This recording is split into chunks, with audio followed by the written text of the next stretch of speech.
It started on a normal Tuesday. Not during a fight, not in the middle of some storm, just silence. I had just come home from work. The usual rhythm of my life playing out as I kicked off my shoes, the soft clatter of my keys hitting the counter, the hum of the fridge, the faint smell of her shampoo lingering in the hallway. She was standing by the window, arms folded, not even looking at me. When I asked, "Hey, what's wrong?" she just turned, her face empty, almost rehearsed, and said, "I can't stand you anymore."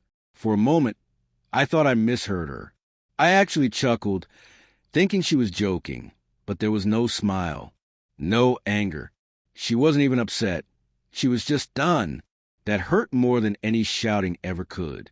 I stood there, frozen, trying to say something, anything, but when I looked into her eyes, I saw it. She wasn't looking for a fight. She wasn't even looking for a reason to stay. She was simply finished. So, I did something I never thought I'd do. I left. Not for the night, not for a walk. But I left everything. I didn't pack a suitcase. I didn't leave a note. I just grabbed my wallet, my car keys, and drove. And I didn't stop until the world behind me felt like it no longer existed. I ended up in a small gray town by the coast, one of those places with more boats than people. No one asked questions. No one cared about your past. I rented a room above a hardware store, paid in cash, found work under the table fixing busted fences and rusted gutters. I told everyone my name was Drew. That was it. I didn't mention Isabel or the life I had before. Every morning, I walked the docks before dawn, coffee in hand, my jacket zipped high against the wind. Seagulls squawked overhead, boats creaked softly on the water, and my heart stayed quiet. People think running away is cowardice, but sometimes disappearing is the only way you survive. Still, no matter how far I went, there were pieces of her everywhere.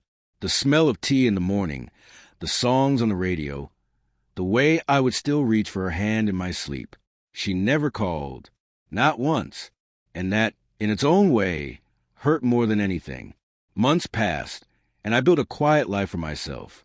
But then, one day, the call came that cracked open the shell I had built around myself.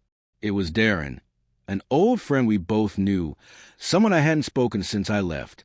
He found me through mutual connections, and his voice was cautious, like he knew the news he was about to deliver would hit harder than he wanted. "It's Isabel," he said. I felt my grip tighten around the phone.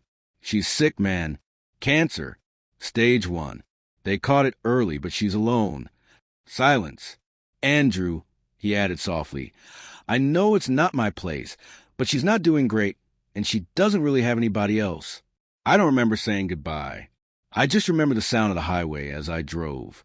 The next morning, I was back on the road, heading toward her, not knowing what I would find. Would she slam the door in my face? Would she even let me in? But when I knocked, she opened the door.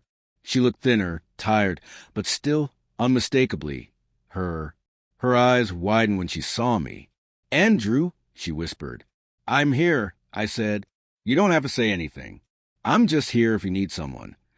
She didn't speak. She didn't cry. She just stepped aside and let me in. The house hadn't changed much, but it felt colder, quieter, like it hadn't been lived in for a long time. That first night, I slept on the couch. She didn't offer a bed. I didn't expect one. The next morning, I made tea the way she liked it. Muscle memory, I guess. She sipped it without a word. Days passed like that. Quiet routines, soft gestures, no past, no future, just a moment.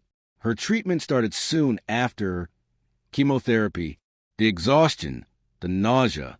I drove her, sat with her, cleaned up when she couldn't keep food down, held her hair while she threw up, held her hand when she couldn't stop shaking. Sometimes she would cry in her sleep. Other times she wouldn't sleep at all. But through it all I stayed, not because I expected anything in return, not because I needed closure, but because love doesn't vanish just because you walk away. One night, 3 months in, she broke the silence.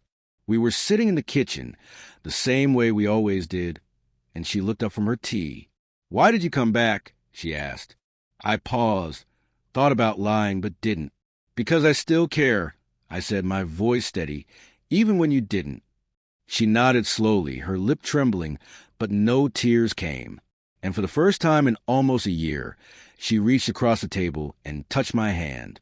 That moment, small and quiet, was everything. It shifted something. The next 2 months were different.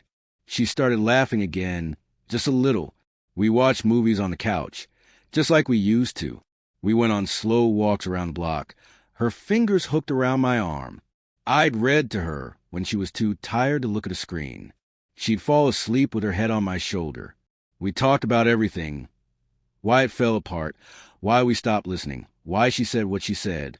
She told me she had felt invisible, unheard, lonely, even in a room with me. I told her I felt helpless, like nothing I did was ever enough. It hurt, but it was real. And sometimes pain is the only way you find the truth.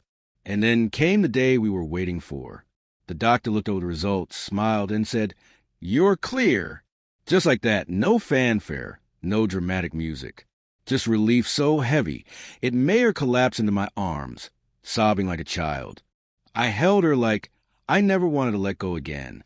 She beat cancer, but in those 5 months, we beat something else too. We beat silence, pride, distance. We remembered who we were, and more importantly, who we could still become, together. We didn't start over. We started honest, and that made all the difference.